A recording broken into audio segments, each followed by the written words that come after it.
beat Pokemon, but anytime a Pokemon faints, they die for real and you can't use them again. There's a shit ton more that goes into it, but how could I take an iconic challenge like the Nuzlocke and make it work in Elden Ring?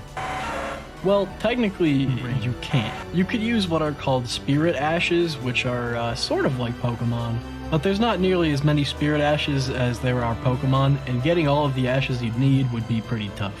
So what if instead of Spirit Ashes being Pokemon, every creature in the game was a Pokemon? Using a mod called...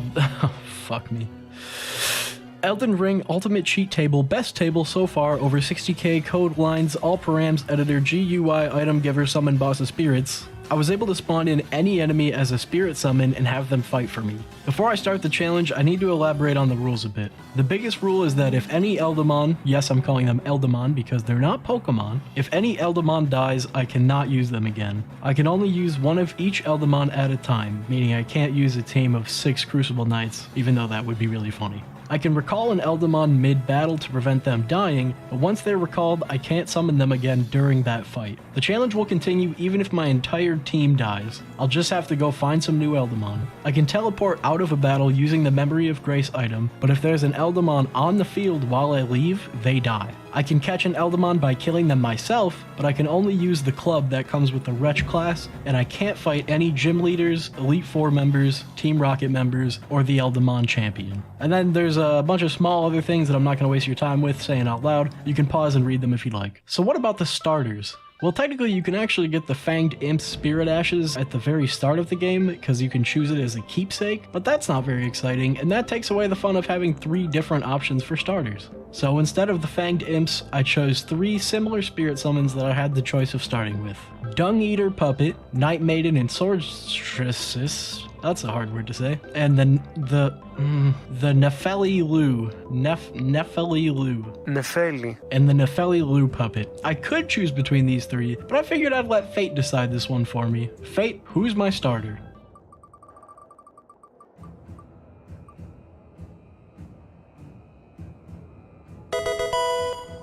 Cool, with my starter decided, the rules set, and my pants off, let's run the world's first Elden Ring Nuzlocke.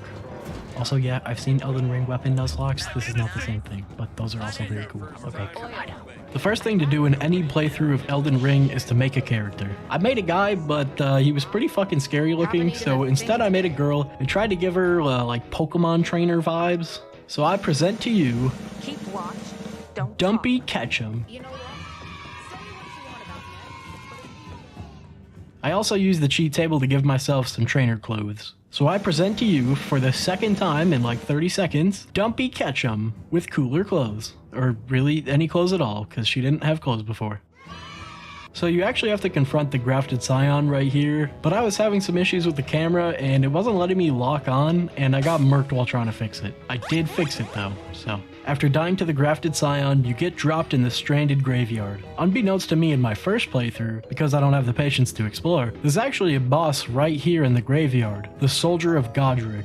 All Rick Soldier of God memes aside, he's pretty much as easy as a boss can get. Calling him a boss is actually kind of a stretch. But he is an Eldamon, and I've got plenty of slots to fill on my team. So with my trusty club, I caught my first wild Eldamon, the Soldier of Godric. There's another tradition in Nuzlocke where you have to name every Pokemon you catch, so staying true to the challenge, I'll be naming most of my Eldamon. I will be calling him Soldier Boy. Not Soldier Boy, like from The Boys, Soldier Boy, like the guy who sells the really good consoles that you should buy. Funny thing is, at this point, I actually can't even use any Eldamon yet, because I haven't met my professor yet. So from here, I made my way past the Tree Sentinel, not fucking with that guy, and traversed Limgrave until I met my companion, Melina. You know how Ash has Misty, or May, or Dawn, or wow, it just hit me what a fucking little slut Ash was. Anyway, I have Melina, and Melina gave me a bike.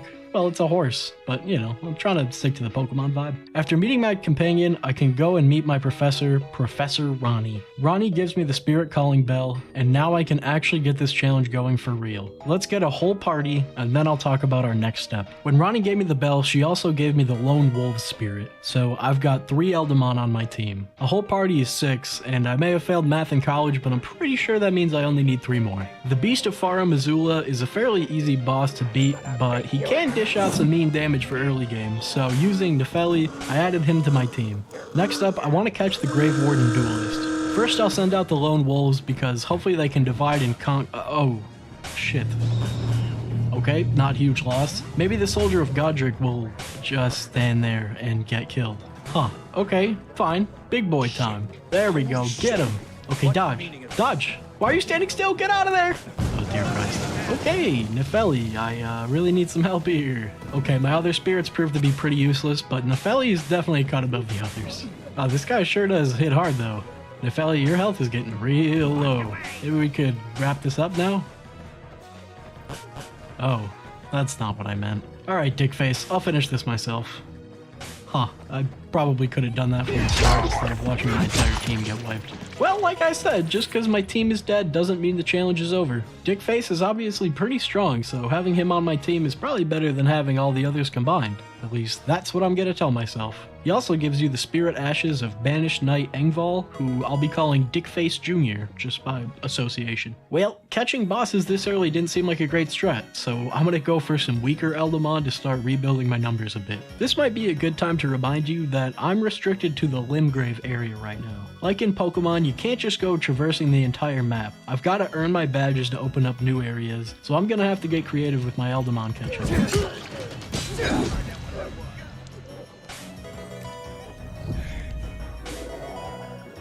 Okay, I think I can try and fight a boss again.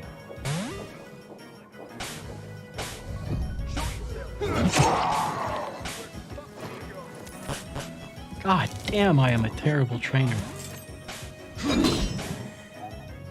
You think the PK Okay, well, I got him at least.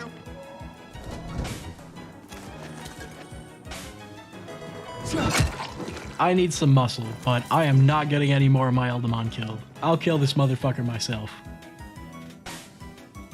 I want your idea on the count of 10.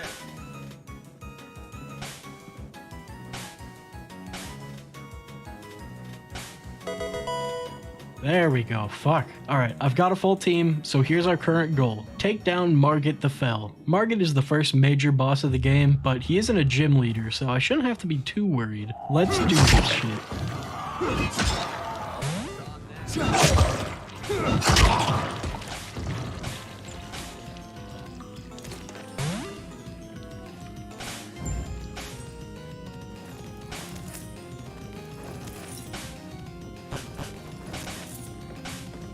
I want your idea on the count of 10. You think the beat?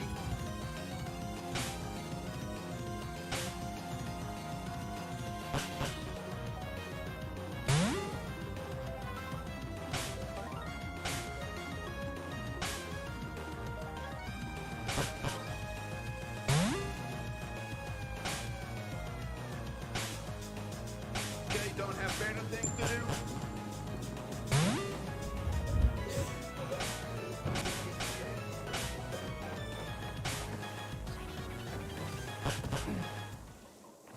Huh, well that really sucks ass. Well, I thought I didn't have to be worried, but that motherfucker is just all over the place. Guess I need to refill my team again.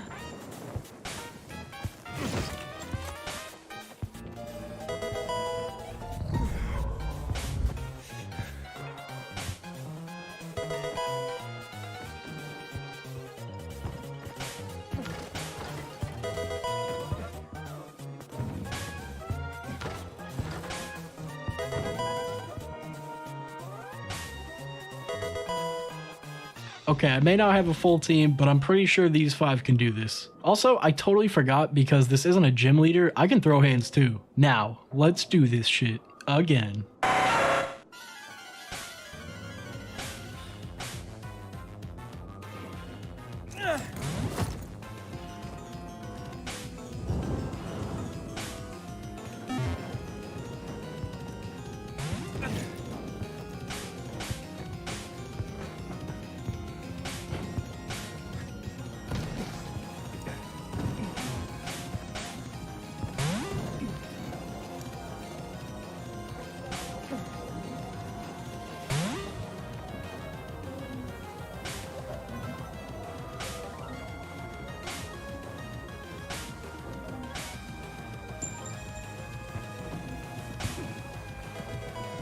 There we go. It honestly just took me being a better trainer to beat him. Sorry to those who died to Margit, but to those who survived, let's keep this train going. So Margit may not have been a gym leader, but the next boss most certainly is. Godric the Grafted, the first gym leader and keeper of the Grafted badge. I think with Margit on our team, I can take Godric down, but I won't be able to get involved in this fight, so I'll have to trust my Eldamon to handle this on their own. I'll start off with the Guardian Golem because that guy hits hard, and I want to get through Godric's first phase really fast. Unfortunately, he got pretty beat up before he was really able to do any damage, but right as I was recalling him, Godric managed to kill him. It's pretty hard to tell, but I'm no cheater. That man is dead. Next out, the Black Knife Assassin. I was hoping that with his agility, he'd be able to chip away at Godric's health a bit, but after seeing him get hit once, I knew he wasn't gonna last long, so I pulled him out pretty quick. After the first two Eldamon weren't really much help, I sent down the Erdtree Watchdog to try and get some of Godric's health down. He managed to do about as much as the other two combined, but unfortunately, Godric just comboed the life out of him. I really need to get Godric into his phase 2, so I'm sending in the Bloodhound Knight. I'm hoping that he'll be able to do some bleed damage before getting beat up too much. He got about 90% of his health taken almost instantly, but then he was able to stun Godric and get him into his second phase. This is where the Bloodhound Knight really shined. You see, Godric starts this phase with a big sweeping fire attack, but little BK was just short enough to stay under the attack and keep piling on damage. He was even able to stun Godric, which gave me the perfect opportunity to pull him out before he lost the remaining sliver of his health. With Godric now close to death, I pulled out a heavy hitter, the Erdtree Avatar. He got Godric down to a tiny bit of health, but then for some reason he just stood there. He stood there long enough for Godric to bring his health way down, and by the time I tried to pull him out, it was too late for him. Don't worry though, my last Eldamon is my ace, Margit. Margit ran right into battle and knifed Godric like he was playing COD. I lost some good men along the way, but with Godric beaten, I've secured my first badge, the Grafted badge. With my first badge in hand, I can now head up north to the next area, Liurnia of the Lakes. Before I can even think about challenging the gym leader of this area, I've got to beef up my team again. There's one Eldamon specifically that I'd like to add to the team, Bulls the Carrion Knight, or as I like to call him, Big Bulls. He's a hard hitter and has a good pool of health, so I think he'll be pretty useful. Another Eldamon I'd like to add to the team is the Crucible Knight. I was too scared to try and catch this guy earlier, but with some real hard hitters on my team now, I was able to get him. Unfortunately though, while trying to catch the Royal Revenant, who is a major pain in the ass by the way, I lost the Bloodhound Knight. Rest in peace, buddy. I couldn't have beaten Godric without you. To replace him, I grabbed the Omen Killer. With the newly formed Eldamon party, it's time to storm the Rhea Lucaria Academy and get my second badge. Much like how I had to beat Margit before I could reach Godric, I first have to beat the Red Wolf of Radagon before I can confront Renala. I brought out the Royal Revenant to start this fight, but he was a little nervous. So I swapped him out for the Crucible Knight, who actually ended up being the perfect counter to the Red Wolf. The Red Wolf also has the health bar of a newborn baby, so it only took a handful of attacks from the Crucible Knight to take him down. There is one more obstacle standing between myself and Renala, and that's Moongrum. Moongrum is actually okay, never mind. With Moongrum dead, let's get my second badge. Renala's first phase is really easy, or at least it would be if I could do it myself. You see, you gotta take Renala's shield down by running around hitting these little freaks, and when you hit 3 of them, Renala will fall down and be vulnerable. Problem is, I can't actually guarantee that my Eldamon will attack Renala when she's in this state, and this is a gym leader battle, so I can't touch her. This first phase took a very patient 15 fucking minutes. Her second phase, because yes, damn near every gym leader has 2 phases, her second phase is much more action-packed. Renala comes out of her little bubble and starts throwing hands, or spells, I guess. By the time I made it to the second phase, Giant Bulls was a little tired and just watched me dodge Renala's spells for a while. So I recalled Bulls and brought out Crucible Knight. He took about 2/3 of her health before Renala started summoning her own Eldamon and took him out.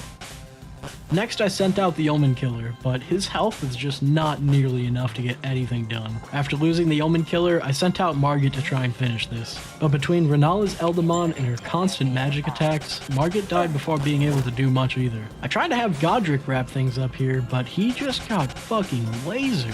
That left the entire fight up to the Royal Revenant, who previously was a bit nervous. Honestly, I didn't even have any hope, but by God, he proved me wrong. He He used a poison attack, and it did a pretty nasty amount of damage. Thanks to the Royal Revenant, I was able to secure my second badge, the Full Moon Badge. Now that I've got my second badge, that means I can activate the Grand Lift of Dectus and gain entry to the capital city, Lanedale. But before I do that, I gotta fill up the rest of my team's empty slots. For the remaining slots, I grabbed the Leonine Misbegotten, the Tree Sentinel, I pulled the Red Wolf out of the PC, and swapped out the Royal Revenant for the Lanedale Gargoyle. Now, to actually enter the capital, you first have to beat the Draconic Tree Sentinel, a roided up, fire-spitting, lightning-wielding version of the Tree Sentinel. This guy has given me plenty of trouble in past playthroughs, but I'm ready to put the things I've learned from my previous battles to the test. Starting with my newly caught Gargoyle, I want to try and get the Draconic Tree Sentinel into his second phase as fast as possible. A strat I'm sure you'll be hearing from me plenty. Unfortunately, for lack of better terms, Marl Gargler kinda got his ass handed to him. I was able to get him out of there before he got killed, but that was a pretty rough start. The second Eldamon I used was the Leonine Misbegotten. He got to work right away, literally sprinting in there. He was doing some solid damage, but as he started taking some hits, I ran in and healed him up a bit so that he could keep fighting. Eventually though, he kinda just powered down? Fine by me, he did exactly what I needed him to do. And I managed to pull him out before he got in too much trouble for standing still. Next up, Renala. Renala is fucking goated. She got pounded a bit, but honestly, I probably could have let her fight longer. Trust me when I say she's goated, but in her place, I brought in good old Giant Bowls. Bowls, for some reason, only likes to use like two moves. The shout move and this big sweeping running swing. And for the Draconic Tree Sentinel, those two were perfect. He managed to finish off the fight, and I successfully beat a tough enemy without losing any Eldamon at all. I might be improving a little bit. After beating Draco Malfoy, I can go and challenge the third gym leader. Or at least I would have been able to if it wasn't for Godfrey, my rival. He's the first Elden Lord, I'm about to be the new Elden Lord, he cockblocks me a couple times, it felt like a good fit. The first Eldamon I sent out against Godfrey was the Tree Sentinel, and boy did he get fucked. I pulled him out and sent in the Leonine Misbegotten. Young Leonine was able to get some points on the board. The problem with him against Godfrey though is that Godfrey actually just sort of out-aggroes him. He did a lot of damage though. Next, I gained some distance from Godfrey and summoned Renala, hoping that summoning her a bit further away would give her some time to cast a couple spells. She was able to hit him with like 3 spells before he could even touch her. But once he did, he touched her pretty hard. She had like 1 HP by the time she made it out, but she made it out. For my 4th Eldamon, I summoned the Red Wolf, but he got fucked. Literally just 3-shotted. I needed someone I could trust to get some damage in, so next I brought out Bowls. He ran in, guns blazing, swords swinging, and head slamming into the wall. Good one, Bowls. And again. And then he gets stunned and pummeled into fucking dust. And he gets up and he does the same thing over again. I guess this arena really wasn't made for Bowls that big. That means it's up to Gargoyle to finish this off. I was afraid he'd run into the same problem as Bowls, but he managed to just barely squeak out the win, meaning I beat my rival, the Lost Tree Sentinel, and Red Wolf along the way. I'm gonna grab a couple more Eldamon before I go any further. Here we have the complete works of William Shakespeare. Alright, now I can go and His challenge the stories third. are some of the most often retold and adapted in history. Hello, So universal Professor were Ronnie. his themes. Team His Rocket. tragedies were the most I'll be right popular. there. Ah, so you're the Are Team we Rocket humans member who's been drawn to causing trouble, huh? tragedy? Makar, use Something flamethrower. to reflect upon. The Makar, you Arabian gotta aim Nights, down, buddy. Originally Makar, 1001 Makar, nights. use A seminal collection any of other stories, move. folk tales, and Makar? songs that span a Damn it, continent Makar, you over have to hit several him with your centuries. attacks. It is a melting pot of literature. Jesus fuck, Makar, Sometimes get out of here. fantastical, Go, Renala. often violent. Renala, use Not unlike magic. life in Yeah, our there we own go. city. More monumental achievements. God damn, lady, secure laser his ass. destruction. Remember when I was telling you that Let's keep at it. Renala's fucking I nasty? believe This is what I was Thalia talking already about. has ready to Alright, do great work, this. Renala. Gargle Man, finish this off. Oh fuck, don't die, please. Alright, young lean. Literally just hit him once. Thank you. Okay, no more getting sidetracked. Let's get our 3rd gym badge. Alright, Rune Bear, start us off strong. Hello, Ada. I see you've brought back a collection of Shakespeare's works Okay, for Albert. not exactly what I had in mind. Renala, Are I'm gonna you need you to fuck familiar this with guy up, please. Romeo and Juliet? Renala, you can't I summon guess. Eldamon. You are me. an Eldamon. Alright, not Do bad, you but don't believe in die. love? Giant Bulls, get Margaret to I his mean, second true phase. love. The No, Bull's faded too love high. Of which Shakespeare wrote. There you go, that's more like it. Uh-oh, this is a pretty deadly combo. Get out of there, Bulls. Okay, Gargus, please, I need you here. Yeah! Beat his ass, Gorgo! Oh dear lord, he's doing scary combo. Gargoni, no! Alright, Makar, I'm gonna need you to make up for that bullshit you pulled earlier. Makar, please just aim down. You gotta do something. God damn you, Makar, you fat fucking... Alright, Leonide, it's up to you, buddy. You're my last hope. Wait, stop, don't get nervous. Run! No! Young Lee! Well, that hasn't happened in a while. I think I need a serious level up to my team, huh? Ulcerated Free Spirit.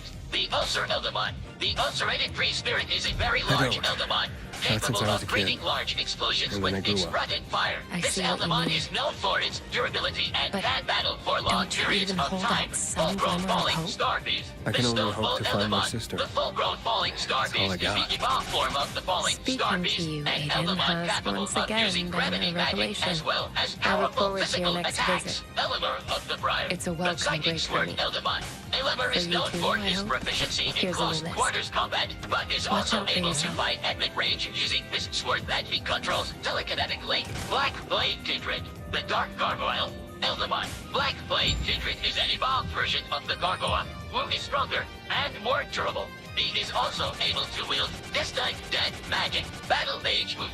The Battle Mage Eldamon. Battle Mage host uses this magical prowess to create physical weapons out of glintstone magic, setting him apart from other glintstone sorcerers. Alright, I've built a very powerful team. I should have no problem taking down Morgott with these new Eldamon. I'll start with Blackblade Kendrick.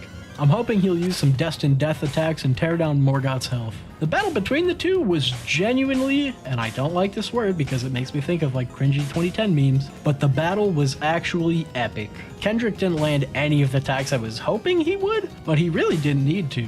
He did just fine by going straight up, toe-to-toe, blow for blow with Morgott. I pulled him out eventually, but he did way more than I needed him to. I brought out Hughes to try and finish off the battle, but right when it was about to end, I died. But wouldn't you believe it, Hughes traded me. Unlike Gold Valorant players, Hughes had my back and finished the fight for me right as I died. This meant that though unconventional, I technically won the battle. I do unfortunately lose Hughes though, because if I die while an Eldamon is on the field, they die too. While it may have been a bit scuffed, I got my third badge, the Omen badge, and added Morgott to my team in place of Hughes. Rest in peace, buddy. Now though, my team is real strong. I've got 5 really strong Eldamon and 1 gym leader on my team. I think I can head right into my next battle against the 4th gym leader, Radon. Radon is my favorite boss in the game. Unfortunately though, FromSoft kinda took a big smelly dump on Radon with an early update to the game that nerfed him heavily. I wish he retained his former glory, but as he is right now, I was able to beat him with just the Beastie Boy. And it wasn't really even close. But with him beaten, I get the Star Scourge badge, and that brings me halfway through my 8 badges.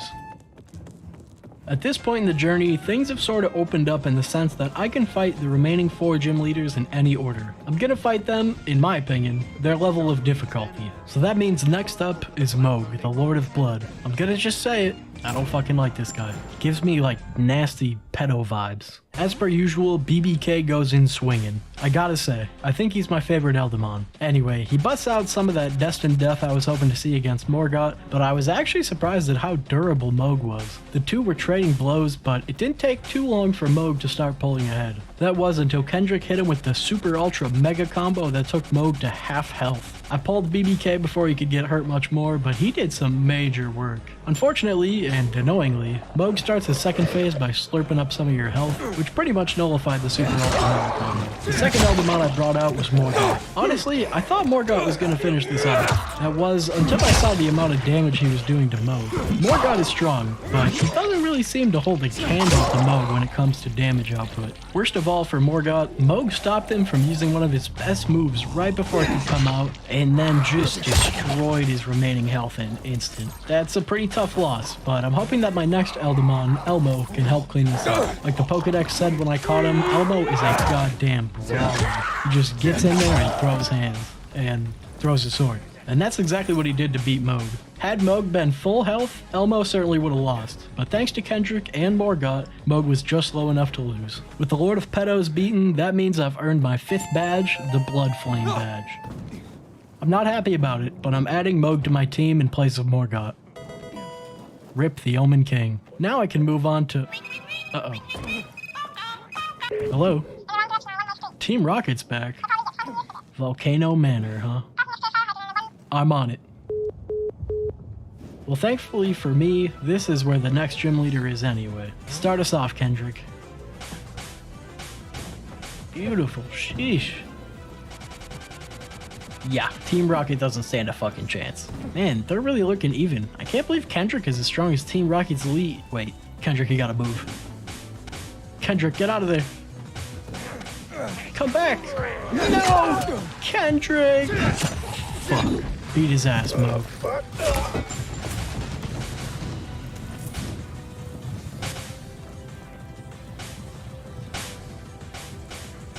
Well, as much as I don't like him, Moog did avenge my boy. R.I.P. a fucking real one. My current team is mad strong, but I gotta fill the void the BBK left behind, and I think I know just the guy to fill it. Alright, Radon, we haven't seen much from you yet. Let's see what you got. Wow, I may have overestimated Radon a little bit. Okay, get in there, Moog. Damn, they're really just grinding down my Eldermon's health so fast. I think I've got the man for the job. Go, Groot! You know, I may not be able to fight the boss with him, but I can damn sure kill his goons. Oh no, I got distracted. Groot, get out of there! God damn it. Beastie Boy, help me out here, brother. Man, I forgot how strong he is. I probably could have pulled him out at the beginning and saved myself some trouble. Well, it wasn't easy, but I've got a new, very powerful Eldermon. But now I gotta fill the other empty spot I just made. Okay, I'm not losing any more Eldermon. I'm catching this asshole by myself.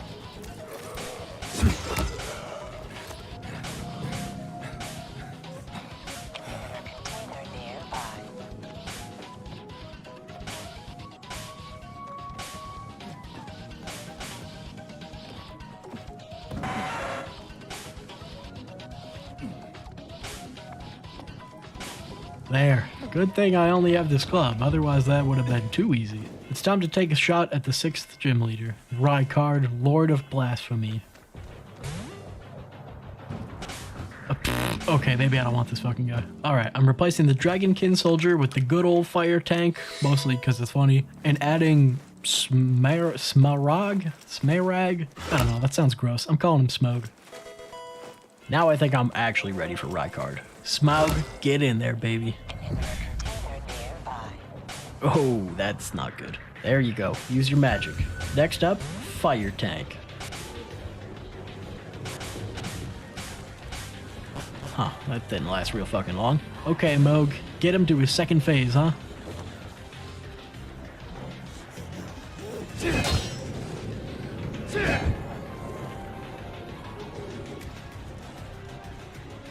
Wow, okay, I said that, but I didn't actually think he was gonna do it. Beastie Boy, finish this off. Wow, okay, he's actually getting fucking owned. Oh my god, they keep knocking each other out. I can't watch this anymore. Gohan, use, kill. Yeah, good shit. Glad I picked him up. Actually forgot to show off the badge in the arena, but boom, the 6th badge, the Blasphemy badge. There's now only 2 gym leaders left. I bet you can guess who the last one was pretty easily, because if you haven't noticed, all 6 previous gym leaders were also shard bearers, but there's only 7 shard bearers. So who could the 7th gym leader be? Well, I thought there was only one other boss in the game who could stand up there with the top dogs. And his name is Estelle, natural born of the void. Before battling Estelle, I first went and caught the Misbegotten Crusader, a more versatile version of the Leonine Misbegotten, and boy am I glad I did. Because I wanted to see what he could do, I sent in the Crusader against Estelle first. And last. This motherfucker tore Estelle up. Straight up beat him 1v1 mid-diff. Half of me was pretty disappointed, but the other half just thought it was fucking funny. I really don't have much else to say here, Estelle. He got owned. But that means I have 7 gym badges and just 1 more to go until I can confront the Elite Four and become the Eldamon champion. It's a good thing that Estelle was such a walk in the park, because the next gym leader was by far the most brutal, difficult, patience-testing gym leader so far. You know her, you love her, or hate her. The final gym leader, of course, is Melania, Blade of Nickel. I tested her a bit, not fully committing to a battle yet, but I could tell right away that this was going to be way harder than anything I had to do before. But there was one single Eldamon. One Eldamon who I truly would have never thought would be so incredibly impactful in such a high-level fight. One Eldamon who just might have carried me like a little nubile baby through this fight. I just looked up what nubile meant. That's not what I thought nubile meant. Anyway, this Eldamon is the Silver Tier Orb.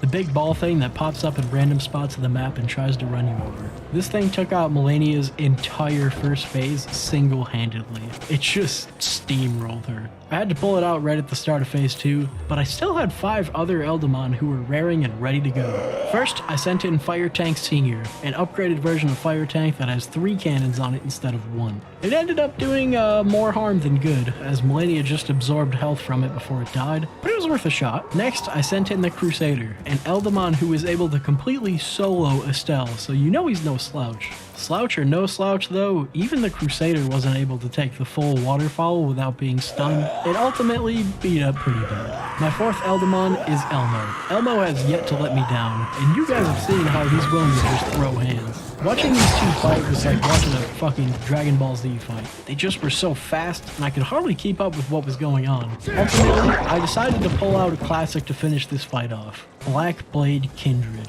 Yes, he died earlier, but Kendrick wasn't the only Black Blade Kindred in the game. I traveled to the mountaintops of the Giants to fight and catch Black Blade Kindred Sr., a stronger version of Kendrick, and he was exactly what I needed to win this fight. Like the BBK before him, Kendall was fast, strong, and utilized destined death magic a bit better than BBK Jr. Like Elmo and Melania, Kendall and Melania was just a fucking treat to watch. Like I said earlier though, I brought out BBK to finish this battle, and finish it he did. It took a while, and Kendall didn't have much health by the end of it, but by God he did it. I finally earned the Badge of Rot. And better yet, the pain in my ass that I had been fighting for ages now was now a part of my team.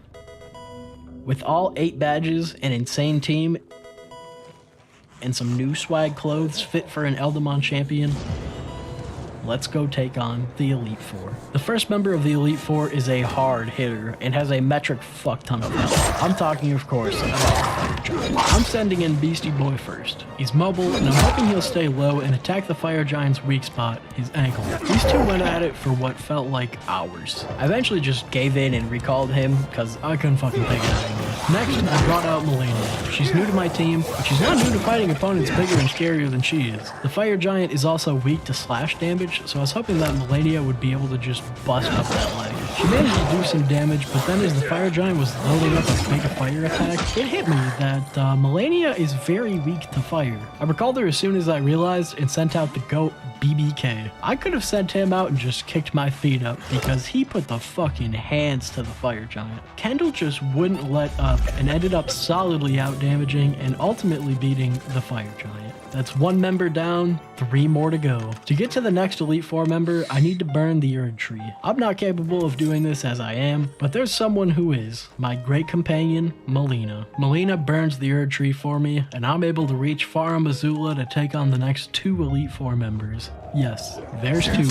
On my way to the first one though, I was stopped by Team Rocket once again. I started off the 1v2 by summoning Gohan. He did pretty well, but I was worried that he would die being an ice type against 2 fire types, so I brought out the Crusader, and this motherfucker was torqued. The Crusader soloed the 2 of them like it was what he was born to do. It felt good, honestly. I forgot how strong the rest of my team was. Now I can fight the second Elite Four oh yeah, forgot about this guy. Crusader mid-diffed. Now I can fight Malekith, the second Elite Four member. I used Elmo first, assuming he would do some damage. He ended up doing too much damage. He burned through Malekith's first phase so fast that I genuinely thought he was gonna solo him, but when phase 2 came knocking, things got scary quick. Malekith melted Elmo's health bar like it was a fucking ice cube, and Malekith was like a hot thing. I pulled Elmo out before he could get murked, but honestly, I was a little scared to bring in anyone else after that. I didn't want to lose any of the Eldamon I had left, and Malekith was out for some blood. So I sent in one of my best, if not my best, defensive Eldamon, Beastie Boy. I'm so glad that I sent him in, because Malekith opened up against him by doing literally 30,000 damage. BB's no joke though, and he almost killed Malekith before I pulled him out, but again, I'm not trying to lose anyone here. I wanted to play things safe. I sent in Gohan to finish off this little sliver of Malekith's health, and he did that perfectly. After you kill Malekith, you're transported to the Ashen Capital. This is where you face the third Elite Four member, Gideon Ofnir, the All-Knowing. Can I be honest with you guys? He got fucked up. Look, I had to make him part of this somehow. He doesn't really qualify for an Elite Four member, but you know, he's here, so yeah. Kind of a letdown, I know. But before I have time to celebrate my win, do you hear that? It's the final Elite Four member calling me. I traveled back to Far Missoula where I met with the last member of the Elite Four. Truly, I think, the most menacing boss in the game. I love a good challenge, and every time I see this motherfucker, my blood gets pumping and I just can't help but smile. Dragon Lord Placidusix? Let's do this shit. The first Eldamon I summoned is Big BB. He wasted no time charging straight into battle. Watching two Eldamon as fast and aggressive as Melania and Elmo fight is awesome, but watching two Eldamon as massive and strong as Placidusix and BB fight is just a different kind of joy. Like watching King Kong and Godzilla fight. It's just like a primal love of watching Big Thing punch Big Thing. The two of them seemed totally evenly matched. At least that was until Placidusix started nuking BB. It wasn't doing a crazy amount of damage, but it certainly was stunning him, giving DP enough time to gain the advantage. Beastie Boy kept the heat on him though. Then Placidusix started picking up the pace. He goes from a huge lumbering dragon to a teleporting bomb. BB couldn't keep up anymore, and after another fat nuke, I pulled him out. Next, I sent out Melania, this time in her second phase. Melania went in there and just picked him apart. It seems like she was just made for these massive bosses because she's too small to hit, and anytime she does get hit, she'll just heal it back right away. They went back and forth for a bit, but then Melania pulled out a nuke of her own and finished off the fight with a waterfowl, a fitting way for her to end the fight. If you're keeping count, then you know that means all four of the Elite Four members are gone. That means I can go and face the final challenge, the Eldamon Champion. Of course though, who else would be standing between me and the champion than my rival, Godfrey. And this time he's here with his full power. I opened up with Gohan. Who better to fight against a big old man than a big old man? At first it seemed like Godfrey was just gonna body Gohan, but then he pulled out some pretty good moves of his own. He ended up doing enough damage, and I substituted him out with the Crusader. The Crusader is a demon, but he also gets stunned pretty easily. He ended up collecting himself and just wailing on Godfrey until he entered the second phase. Godfrey is a fitting rival for another reason. He has his own Eldamon. Sarash is kind of like a manifestation of Godfrey's insane power. To gain that power back though, Godfrey had to kill his own Eldamon. Look, I may not be a perfect trainer, but I damn sure wouldn't kill my own Eldamon. And for Sarash, my team will make him pay. The Crusader got a couple more hits in, but Horaloo just started literally ripping him to shreds. I wanted to bring out another brawler, so I summoned Elmo. Elmo is just so swag. He just looks like he's not even trying when he's fighting. In the end, swag and the power of friendship were enough to bring down Godfrey or Horaloo, whatever the fuck you want to call him, down for good. That means for real this time, I only have one challenge left, the Eldamon Champion. Before I face the champion, I'd like to show off my final team, a team that I genuinely am proud of. Elmer of the Briar, full-grown Falling Star Beast, Commander Niall, Misbegotten Crusader, Melania, Goddess of Rot, and Blackblade Kindred. This team has gotten me this far. I absolutely trust that they will beat the champion as well. For the final time, let's do this shit. Champion is actually more like two champions, starting with Radagon of the Golden Order.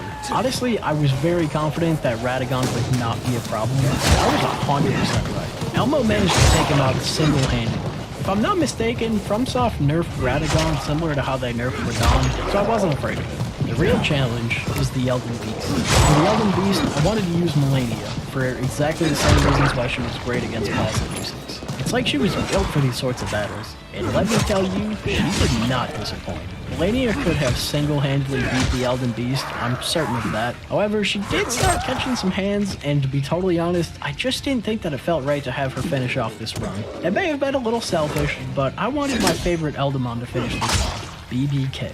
The second he dropped in, I knew that this was over. He literally just ran right at the Elden Beast and finished him off with one huge blow, fittingly killing him using destined death magic. And that truly is the end of the journey. I want to introduce my team to you again, not as their character names, but as their Eldamon names. Thank you, Elmo.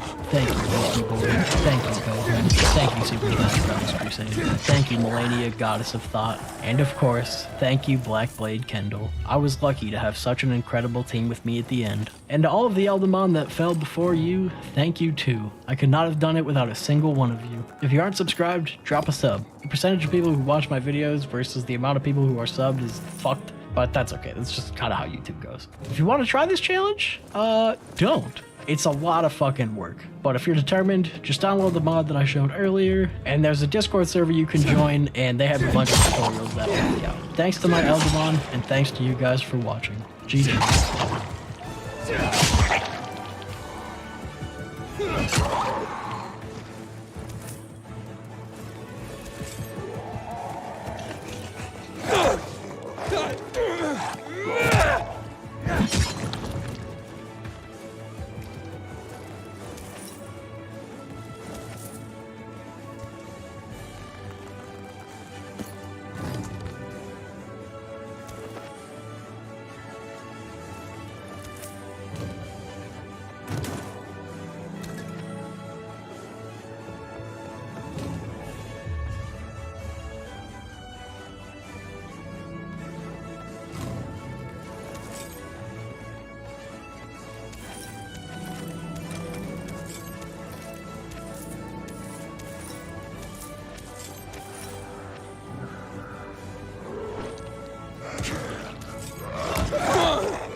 Challenge runs are an incredible way to add spice and replayability to a game that you enjoy. The self-imposed restrictions present in these runs can allow creativity and drive you to use tools that the game offers that you'd never otherwise touch, and can be a lot of fun. Now, as a huge fan of games like The Legend of Zelda: A Link to the Past and Super Metroid, another way that I've found to add a lot of spice to a game you love is by running that game through a randomizer. These sound like they'd be insane and result in impossible scenarios, but you gotta remember, the people that create these randomizer tools are much smarter than you and I, and build logic into their tools to make sure that there's always a path through the game. Not only do these randomizers make the game feel like new again, but they also often force you to do things outside of the normal order. YouTube seems to have made the executive decision that my channel should only succeed if I continue to post challenge runs, and I like getting views, and it seems like you all really enjoy these videos, so here I am again. But this time, I wanted to spice it up. What if I did my next challenge run in a randomizer? That sounds like fun, right? This was a mistake. So to start, we first gotta create the randomized world. Here's the settings I used. You can pause and read it all if you want, but the important parts are this. All great runes will be required to access the final boss. All flask items, story items, and upgrade bell bearings are randomized into key locations, which includes bosses, flask item locations, story item locations, talisman locations, and merchant shops. And the bias slider is set in a way that'll force me to explore almost the entire game. Fortunately, the randomizer includes an option to allow you to ignore all the mini dungeons like caves, catacombs, etc., which I'm grateful for since that could easily add another 30 to 40 hours to the run, and I think they're generally kind of boring anyway. And because I hate myself just enough, I also randomized all of the enemies, including bosses, for maximum chaos. I think that luck is going to decide how successful this run ends up being, because I decided to shape this run around one of the worst and most useless spells in Elden Ring, Rock Blaster. Editor Clown here. Turns out I used the wrong spell name for this whole video. The spell's actual name is Shatter Earth. Rock Blaster is actually quite similar, but it's a completely different spell. Just remember that every time I say Rock Blaster or anything like it, I mean Shatter Earth. Okay, back to the video. This spell isn't useless because it's weak, because it actually does hit pretty hard. No, the real problem is that it's very, very slow. And Elden Ring has no shortage of quick-moving bosses that won't hesitate to punish you at every opportunity. And since this spell is so slow, I will be allowing myself to use some of the other tools that fit in with the theme of a Stone Digger Miner, which I'll talk about as they come up. And because I think it'd be a little too easy to allow myself to use a melee weapon like a pickaxe, even though it's on theme, we'll consider this spell as my main weapon for this run. Anyway, let's stop procrastinating and get this run started. More of humanity's legacy restored and protected. The Bhagavad Gita is the controversial First things Christian first, Bible. we gotta make The a warrior character. god Each Krishna class's starting tells us equipment that is he roughly is randomized responsible with the for our randomizer, actions. but casters We still are a start with a part of staff, him, and I'll need a fair bit of mind extensions and of his intelligence if I thoughts hope and to desires. succeed, so I It select the challenges the astrologer concept and of attempt to free make the will grungiest and looking personal miner that I can think responsibility. of. And Karl this is where I make the Marx's first big Communist mistake of this Manifesto run, is one because of the most there is one influential character I can think documents of who all really time. cares about rocks I a lot, wonder what he and would Now, they're say mineral. about class Jesus. struggles Okay, in our own geez. day and age. they're actually just And rocks, though? unique If this wasn't a circumstances. randomized run, I'd Thank know you for exactly these, where to go Aiden. to get the spell I'm I afraid need, we haven't but found any because I have no way of noteworthy knowing where it collections for is you without yet. peeking into the But spoiler keep an log, open and channel. no guarantee that it's I will even radio possible the for me to moment we get have at the start of the game, I use a little cheat engine magic here to equip the spell onto my character. Even though it requires 21 intelligence, I'm able to use it just fine. And with that, we can go ahead and see who this first boss is, and oh, it's the Soldier of Godric. Needless to say, I get absolutely memed on. Before venturing out into the world, I decided to test my spell on the soldier's replacement in his tutorial cave. Even though this is considered a mini dungeon and won't give me anything important, I figured it would be a good place to learn how to use this spell in combat. Unfortunately, the boss down here is a scaly misbegotten who has some of the most delayed swinging animations in the game, which always trips me up, so it took more tries than I'd like to admit. We learn a few important things here though. First and worst is that this spell doesn't only take forever to hit, but it also takes ages to recover from, which is really scary when I have such a low health pool. Second is that this spell not only has its main explosion hitbox, but it also has a ticking hitbox for a moment before the explosion as the staff collides with the enemy's hurtbox. This secondary early hitbox deals low damage, but still enough that it adds up nicely over the course of a fight, and can be a nice consolation prize if the enemy ever moves away from the explosion. It's clear that I'm going to have to pick my windows of attack extremely carefully with this spell, and I'm already extremely worried about the viability of this run with the way that this fight is going. There are plenty of bosses that move extremely fast or have small punish windows, and I'm not sure if this spell is going to be up to the task. After about 10 minutes though, I finally latch onto this guy's patterns and take him down, and head out into the world for all of the start of the run flask chores. Even though I'm not guaranteed any flask upgrades from this trip, I still want to pick up everything that isn't nailed down, otherwise I could miss some valuable upgrades like talisman pouches, smithing stones, and more powerful staves for my spell. Staves? Staves? Make sure you comment how wrong I am below. And look, I could probably fill hours of this video going over every silly situation that this randomizer produces, you know, like this death bird killing itself because the AI doesn't understand how to navigate its new space, or this eldritch abomination spawn camping this grace on the way to the Wondrous Physic Church, which still contains the Wondrous Physic Flask, thank goodness.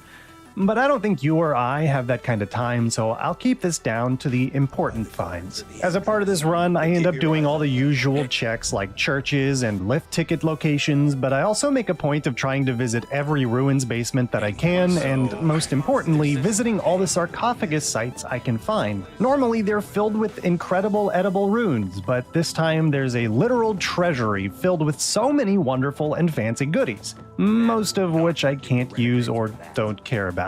It's a nice place to find the occasional talisman though, as well as various smithing stones for upgrades and edible runes, so I don't have to worry about grinding levels the normal way. The edible runes are especially nice, as they're randomized pretty wildly such that I end up with plenty of high value runes pretty early. That allows me to pump up some levels in vigor so I'm not so squishy. Also, I make sure to visit all the merchants, just in case. Unfortunately, Limgrave and Northern Caelid was mostly a bust. The smithing stones and runes were nice, and I even found a couple of golden seeds, but I wasn't able to find very many useful things at all. At least my staff is a bit stronger now and I've gained a few levels, so let's see who replaced Margit. Oh, that's not good. It looks like Rykard found a new home. Fortunately, his lava doesn't seem to work here, so I can actually get in and get things done. But less fortunately, his hurt box is hot garbage. And even worse than that, even though bosses and enemies are scaled down to the area that they're appearing in, they're scaled proportionately to their stats. Rykard might lose a bunch of his attack power and his health, but he is the boss with the highest health pool in the game, so he's still a very tanky boy.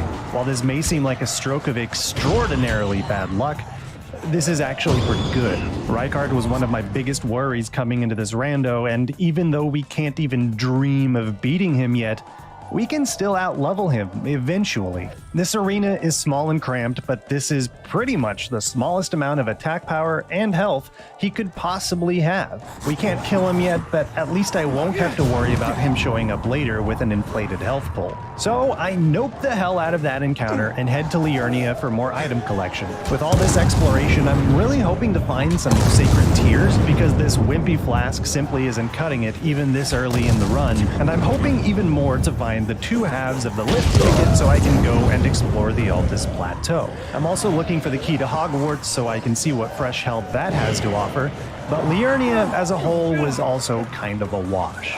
I know I'm going to have to deal with Ronnie's questline later though, so I head up to Caria Manor to see who's blocking the way, and, well, that's going to be problematic, isn't it?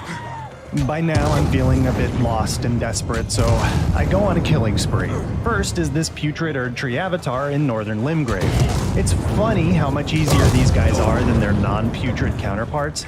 They love to constantly spam their rot spray butt stomp attack, which gives me more than enough time to get a drill off on them. Pretty easy fight, and he even gave me a golden seed for my trouble. And the cellar that normally houses the green dog talisman gave me the rusty key for the western side of Stormvale for, when I can finally defeat Rykard. I also killed a couple of Tibia Mariners that had nothing useful, and went to kill Bernal so I don't have to buy any of his crap to spawn the Bell-Bearing Hunter, which turned out to be a Dark Knight, and oh god, I forgot about these guys. They move around a ton, so it's extremely difficult to get a spell off on them. So I decide to leave him and come back a little later. One of the Mariners was posted up outside of Kale's church, and I noticed I forgot to pick up this item in front of the church, which just so happened to be the Dragon Crest Shield Talisman +2. That'll come in handy. Next, I head to Caelid to collect a bunch of junk and visit the merchants, and visit Redmane Castle, which all turned out to be a bust too. So I give Rykard another try, and yeah, that's not happening. I'm running out of places to check. What's nice about this randomizer is that it gives Kale the ability to sell you location hints to show you where important items are located. But unfortunately, that ability doesn't unlock until you reach Altus Plateau, so for now, at least, I'm on my own. There is another path to Altus though, and I really didn't want to use it. But I guess at this point, what choice do I have left? So I make the climb, and I was pretty optimistic about my chances. There's a lot of bosses in this game, so I'm sure it won't be too bad, right? Right? Wrong. Hello, Placidusax, another boss with a large health pool? Great. Well, that's not happening, not yet at least. But at least this dragon's health pool isn't quite as imposing as Rykard's is, but even so, I'm still not properly equipped yet. By now, I'm a little over 4 hours into this run, and I feel like I haven't accomplished anything yet. I really underestimated just how resource-starved I'd be in a randomizer run, and just how bad of an idea combining the randomizer with this challenge would be. And then I remembered, there's a whole ass underground area that I haven't even touched yet. So I take my frustration out on a few hapless merchants so I can consolidate their bells, and without turning them in, I head down into Shifra River to see what I can find. The zone was mostly useless, but this merchant did have a few important items for me, so I buy what I need and murder him. Well, he murders me, but let's not argue semantics. It's not until I finish lighting all the flames that I realize that I completely forgot about an extremely important merchant in Elden Ring. The Twin Maiden Husks. Hello, beautiful. Finally, nearly 6 hours into the game, I find my first sacred tear. This life-giving nectar has never looked so sweet. And let's not forget about our good friend the Mimic Tear. I didn't disallow spirit summons for this run just in case, and since there are no Stone Digger spirits, this will do nicely. After all, the Mimic Tear is technically under the same restrictions as I am, and it'll be nice to have a friend in this chaotic world. With all my collecting, I was able to get enough materials to immediately upgrade it to +4, so between that and the tier, things are starting to look up, and then back down again as I enter Shifra River's boss arena. Oh, hi, Moog. What are you doing here? I give him a solid attempt, having completely neglected to upgrade my flask or use my new friend, but I think it's pretty clear that I won't be able to beat him just yet. Even his biggest openings don't guarantee a safe attack with this spell, and it doesn't take too long for him to destroy me. After that, I felt lost again and wandered around for another hour and a half until I remembered there's a whole section of Liurnia that I just kind of forgot about. Remember the Carrion Study Hall? Yeah, me neither. Some idiot stole the key to Hogwarts and died in the rafters, so inconsiderate. But with the key in hand, it's finally time to go to school. The merchant here doesn't have anything interesting for me, so I head straight to the Red Wolf's arena. This is usually a pretty easy boss, but this time Loretta's just hanging out in the hall. Kinda rude to bring a horse inside the building, but with a suit of armor like that, hey, I wouldn't try to kick her out either. This is a perfect example of a boss that has just enough mobility and speed to outpace me. When I get her caught in a 3-hit combo, I can usually sneak around to her other side and get a hit off. It's always risky though and very slow, because I only get one opportunity at a time and she just turns around and smacks me anyway. And if I don't make it all the way around, I get my face crushed by her horse. On top of that, I'm kinda bad and impatient and take a bunch of unnecessary hits. On top of all of that, she's somewhat resistant to magic damage and my flasks are still pretty garbage. So while I do think this is very doable, I decide to put her off until later. I'm a little over 8 hours into the run and feeling regretful of my choices. This spell sucks butts, y'all. Sure, it has some poise on cast so I can trade hits, but Elden Ring isn't very conducive to hit trading, and the lack of flask upgrades has been extremely tough to deal with. But hey, this is what I signed up for, and it hasn't been all hopeless. Lots of wasted time wandering, but with each piece of garbage I pick up and each boss killed that drops trash, that's one less place I've got to check. So it's not like I've made zero progress. But I gotta say, it doesn't feel good knowing that for most of the major bosses I've encountered, I've had to walk away. But that will make my eventual revenge all the sweeter.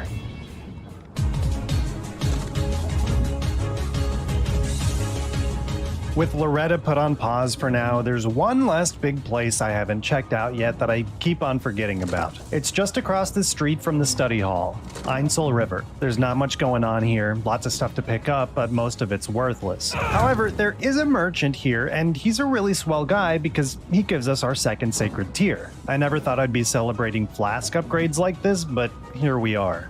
Since this isn't a mini dungeon, there's a chance that the boss here is holding something important, so I head on down and it's the ghost of Godfrey? You know what? I'm done being a wimpy baby boy. It's time for me to finally rise to the occasion and down a boss.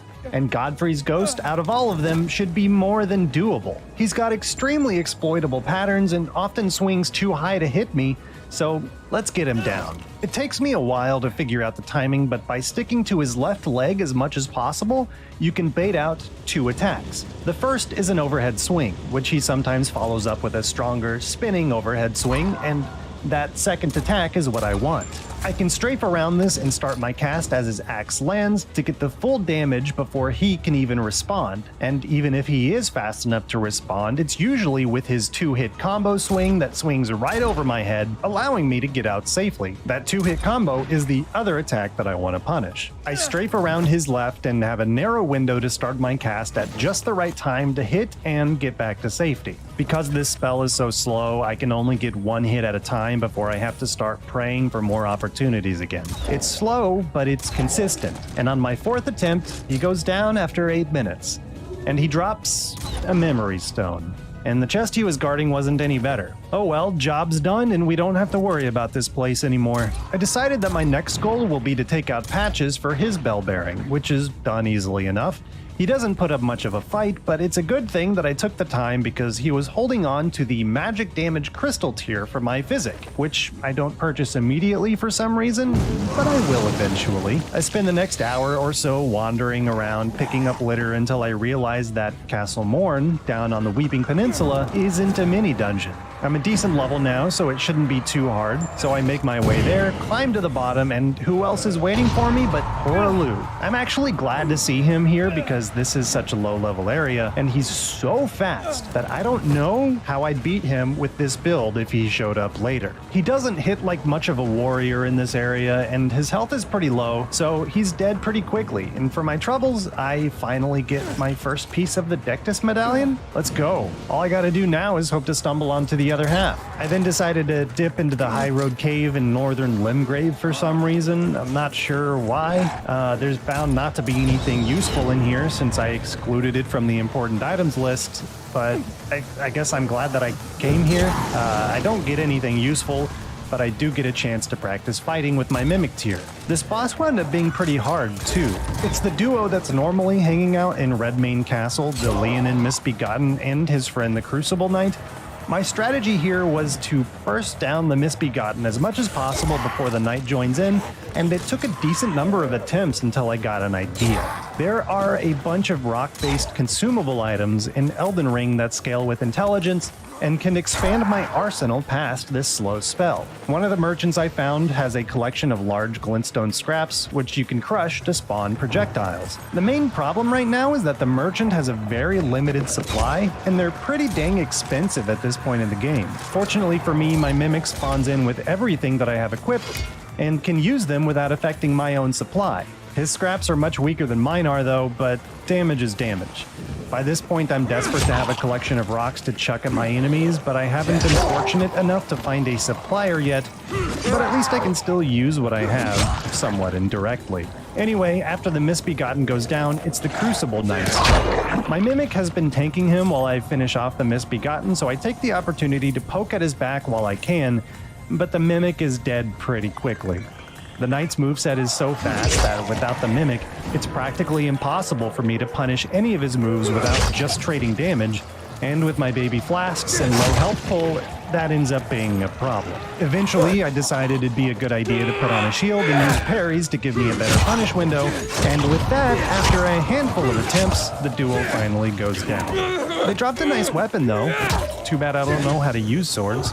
I feel a little bad though. That duo used to live in a castle, and they were kicked out and forced to live at the bottom of some nasty cave. So in their honor, I decided to go back to evict the new residents. These guys were pretty squishy, and even better, this spell can stagger them with its pre-explosion hitbox. With my Mimic taking the heat of the second enemy off me, I managed to find enough damage windows to get them down in just 2 attempts. They were more useful than our cave friends though, because they dropped the first imbued sword key. I don't know how useful they are yet, but they're nice to have for when I need places to check later on. And now it's time to go back to Loretta and try to get her out of the way.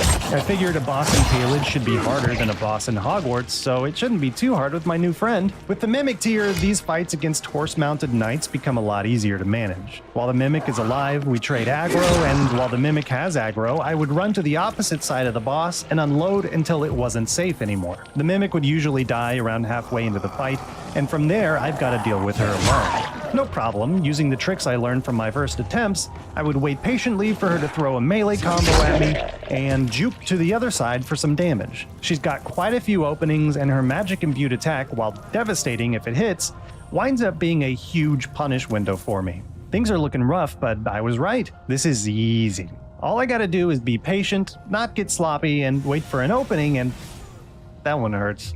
The next fights don't go quite as smoothly as the first one did. Something I'm learning about fighting with the Mimic tier is that how useful it is kinda down to RNG. Does it choose the right time to attack? Does it use its consumables? Does it dodge? Who knows? On the 7th attempt though, after a 5-minute fight, Loretta goes down. Why was she holding the curse mark of death? Loretta, what were you doing here? Normally, I'd run straight to Renala from here, but you never know where you'll find a useful talisman or a flask upgrade, so I take the time to comb through the academy to steal everything that isn't nailed down, which nets us our 3rd sacred tier. Now we can head up the elevator, and who do we find? Oh, okay. Yeah, no. I know baby boy time was over earlier, but I'm bringing it back. I'll see you later, Valiant Gargoyles. At least now that Raya Lucaria is unlocked, that means I can take a trip to the Volcano Manor too. All I gotta do is die at the bottom and I'll be whisked away. I don't know what I'm hoping to find here, I just hope that I find something. I don't. Well, I mean, I guess that's not strictly true. As much as I say that these places were worthless or a bust to explore, all the golden runes and smithing stones I find are very useful. Edible runes are always welcome since they can help me purchase things in a pinch and also squeak out an extra level or two as needed. But I need great runes, I need smithing stone bell bearings, I need a way to the plateau. None of that here though, at least on the ground. At the bottom of the manor is a magma worm. I put up a good fight, but decided to leave him for later. But blocking progress to the deeper portion of the manor is another boss I was terrified of when starting this run. I'll give you a hint. She's a 10, but her dance is more horrifying than a room of 10-year-olds showing you how much they love Fortnite. Hello, Melania. Goodbye, Melania. It's worth noting that the randomizer gives you an option to turn her healing off, and even though I really wanted to, I just couldn't do it. So that means I can't do this fight, at least not yet. Anyway, Moog is next on the chopping block. I'm hoping that with my Mimic, this will be doable. I finally purchased the magic damage crystal tier for my Physic and load it in, and I also buy a few cuckoo glintstones and equip all of my best rocks, most of which I found while out and about, to my toolbar for my Mimic to have a field day with. Unfortunately, the Mimic doesn't last long in this fight, so I gotta find my own safe attacking windows. Moog isn't very nice about this though. The two main attacks that I found to punish are his stab and his overhead swing. For both of these, I roll into his right and cast. This is inconsistent though. Moog can choose one of 4 options here. 2 are good, 2 are bad. For good options, he can either cast Blood Rain, which is super easy to dodge, or he can immediately swing, which just goes over my head and allows me to dodge away before his follow-up ground stab. For bad options, he can immediately swing with a backstep, which will always hit me, or he can use the fast version of his Blood Flame Claw, which will also always hit me. As long as I dodge most of his attacks, it's doable, but pretty much up to RNGesus now, and for this first attempt, he wasn't on my side. The second attempt was looking better, but still extremely inconsistent. I got him pretty low, but I was down to just 1 remaining flask. And remember, my flasks are still crap, so they only heal about half of my already tiny health bar. So I do what any self-respecting gamer does. I get scared and start running. But I have all these rocks now. Their range and damage aren't that bad, and they're quite a bit quicker and safer than my spell, so I started chucking. These gravity stone fans are pretty slick. They only hit once, but they hit in a wide area and come out quickly. I started using these because I can replace them easily for 400 runes apiece, which is still kind of a lot at this point in the game, but much more expendable than anything else I currently have available. After I'm forced to use my final flask after making a very poorly executed attack, I ran out even further and wasted some of my precious, currently unrenewable, cuckoo glintstones for the kill. Whew, that was a rough 9-minute fight, but I'm happy to finally be chucking rocks. We even got our 4th sacred tier as a reward, hot damn. As nice as that reward is right now, it doesn't really get me any closer to making progress, and now I'm really out of ideas. So I spent the better part of the next 2 hours hunting down all the field bosses that I know about. I tried the dragon in Limgrave's swamp, but he ended up calling in support from his friend nearby, so that was a bust. I managed to kill Crucible Knight Electo, a Knight's Deathbird, and the Omen Killer Dragonkin Soldier, who is hanging out in probably the worst arena I could imagine for him, aside from maybe Margit's. Seriously, it took me half an hour to figure out how to take this guy out, partially because the space was so cramped. And finally, I went to kill the Erdtree Godskin Apostle, who was actually in a pretty nice arena, but this boss is way too fast for me to ever safely punish.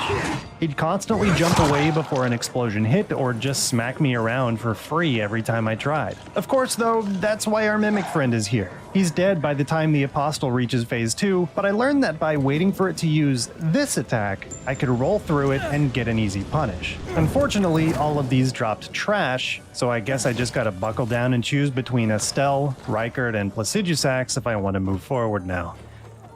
Oh boy.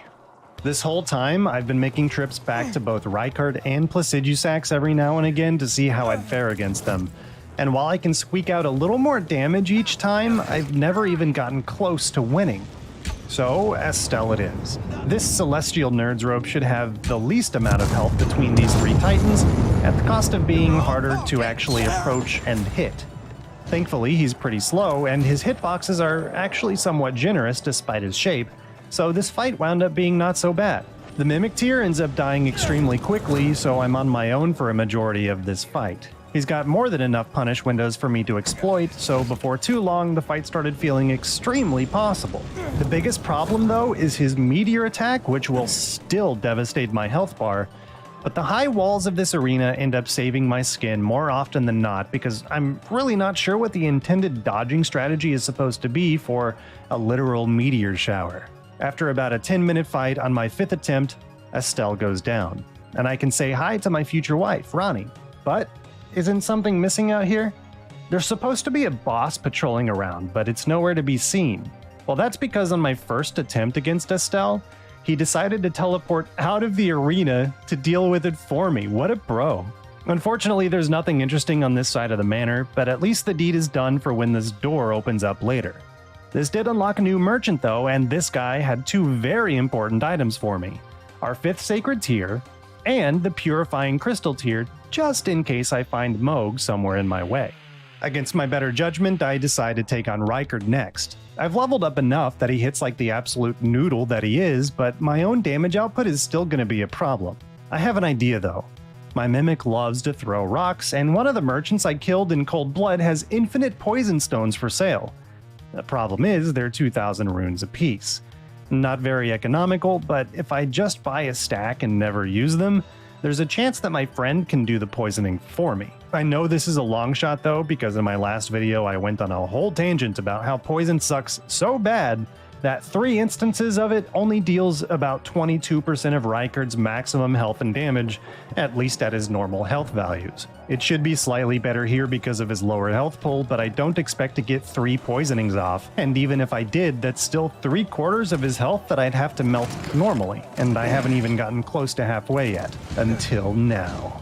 I took 2 attempts at Rykard this time, and with the help of the poison, I did get him down to half health both times. That's definitely some progress, but it takes literally all of my flasks. And even though he does hit like a wet noodle, his Skull Rain phase is still a nightmare. Skulls don't come down, thank God, but that attack also spawns a bunch of explosions on the ground. Normally it's not a big deal, you would just run away. And even here you'd think, well, big whoop, just dodge him, right? Well, yes, but also no. This attack of his seems to spawn a consistent amount of explosions on the available ground in a wide area. Unfortunately, we're in an arena with very little available ground, and so they're all clumped up on Margit's landing strip. On top of that, I can't even see the dang ground through his lava, much less the same colored explosions coming from underneath. Out of all his attacks, these do the most damage and are the reason I can't come into this fight with less healing flasks, so there's only one thing left to do. Hello, Placidusax. I wish I could say it's nice to see you, but I hate you and I must kill you. Gosh golly, this fight sucked dragon dick. This arena is extremely cramped compared to this boss's normal home, so much so that it's impossible to run away from his nuke if you lose your bearings and take off in the wrong direction. He's always close to a wall, so it can be hard to maneuver to safe punish positions, and this spell is so slow that I'm lucky to get a single hit off between his lightning strikes and get out safely. There's plenty of openings here, but as much damage as he does, I'm fighting the arena just as much as Placidusax himself. I was never able to find the materials to upgrade my Mimic past +4, so it melts extremely quickly, and honestly, I probably would have just been better off without it since it makes the boss so much less predictable in its attacks and movements, and I don't really have the health to spare on a stray hit. I've got no choice left though but to grind this boss until I win, but as long as I play well and play safe, it's more than doable at this point. On each attempt I get further and further and further. I find my openings, I learn the dodge windows, and I improve. It turns out that the size of this arena screws both of us over pretty equally. His second dive bomb has such a huge range that he ends up outside of the arena entirely, completely nullifying the attack. I was hoping this would just kill him, but I'm not that lucky. Instead, it's just an extremely stressful few moments of waiting for the game to teleport him back into the arena, or for him to teleport himself with his quick teleport attacks. There's no telling where he'll come from though, so I would just spin my camera in a panic, listening closely to the sound cues just in case. Towards the end of the fight, Placidusax likes to fire his laser, but this tiny arena completely breaks the AI half the time and will often cause him to just barf on the wall instead. That works for me, free damage. After around an hour of grinding, I finally get lasered through a wall. You kidding me?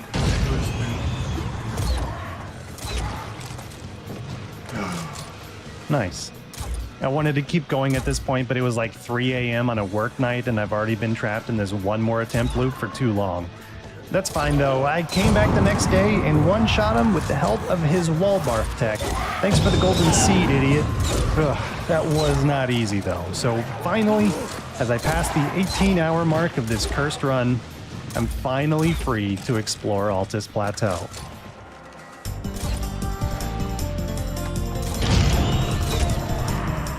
Finally. I've never been so happy to see the piss-stained fields of Lightning Country as I am now. Well, time to explore. It's the same strategy here as everywhere else I've been.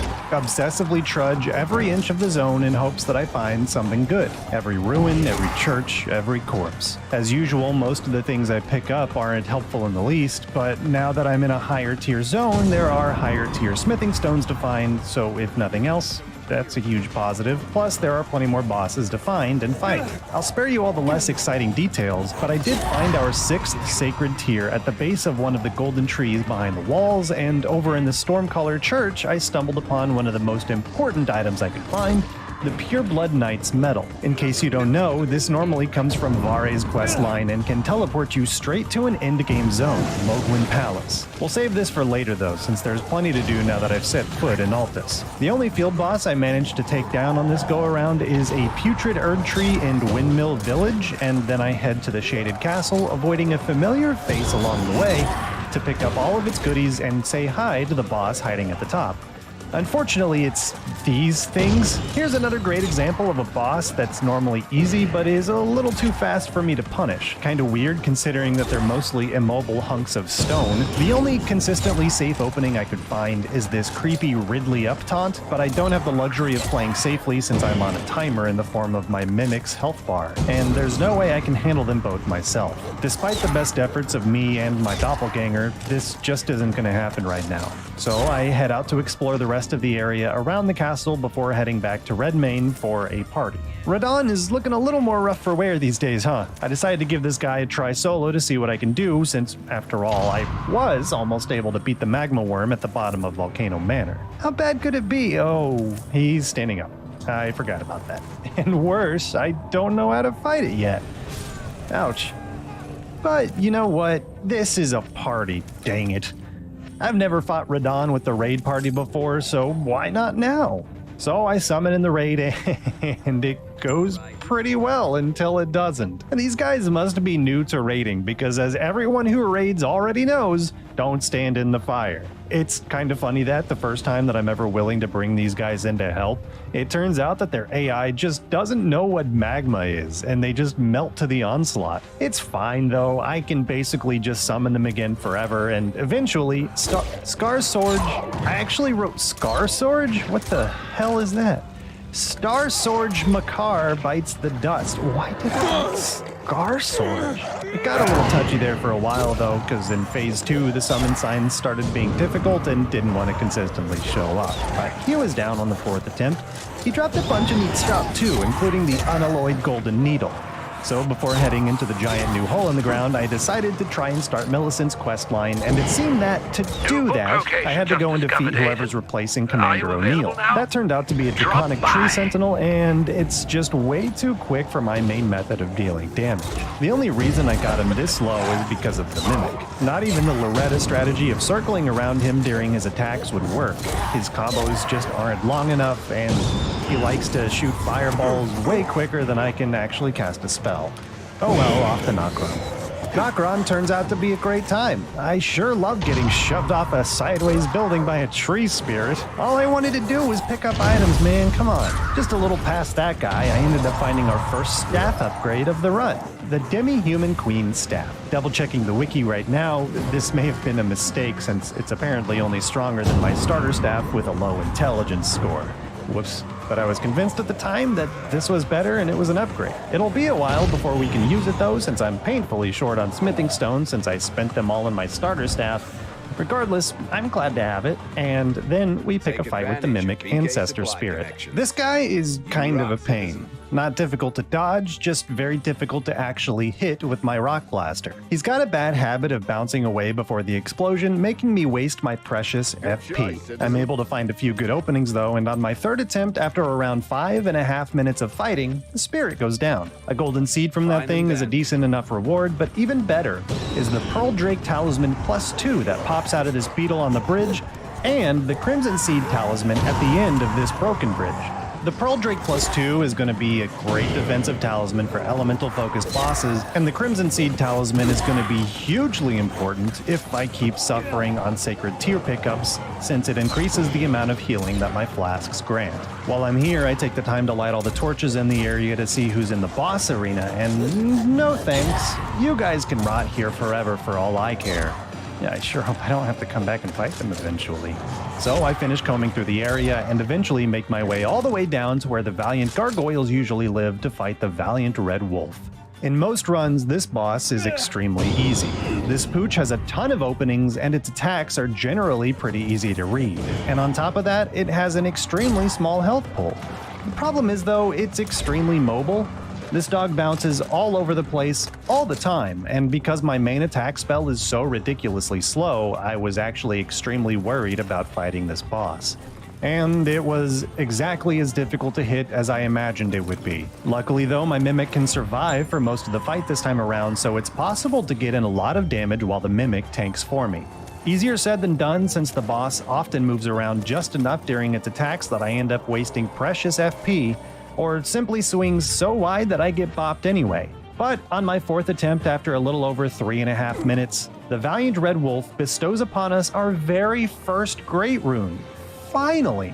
Don't get me wrong, I know I've technically been making pretty decent progress this whole time, but it felt so good to finally get a Great Rune. Remember, I need 2 of these to even enter the capital, and I need all 7 to beat the game, because of the settings that I chose for this run. With 1 Great Rune acquired, I jump into this coffin to take a ride and unlock the Deep Root depths for later and head back into the world to kill a few field bosses that I left behind, starting with this Tibia Tree Sentinel. We've pretty well out-leveled this place, so my Mimic and I make short work of it, and is that a Smithing Stone bell bearing? I've got Smithing Stone 1s and 2s for days, so what this bell bearing allows me to buy isn't all that important, but something else very important unlocks by turning this in.